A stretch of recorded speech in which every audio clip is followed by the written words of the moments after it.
Nějaký prostě očistec, mezičas, takže to bude jakoby, vzali bychom si rozhraní DVDčka. No, Štěpáne, vysvětlím, proč tady natáčím. No, jde to o tu znělku. Takže Betty, co říkáš na to, že by znělka pro náš festival Zlatý oči byla tohle video? Jakože... Ukázat prostě, poodhalit to zákulisí toho festivalu a to, jak to celý děláme.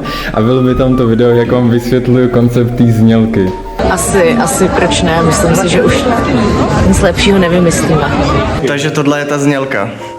Jak vám vysvětlujeme, co bude naše znělka? Naše znělka je, jak si různí členové vzájemně vysvětlujou znělku.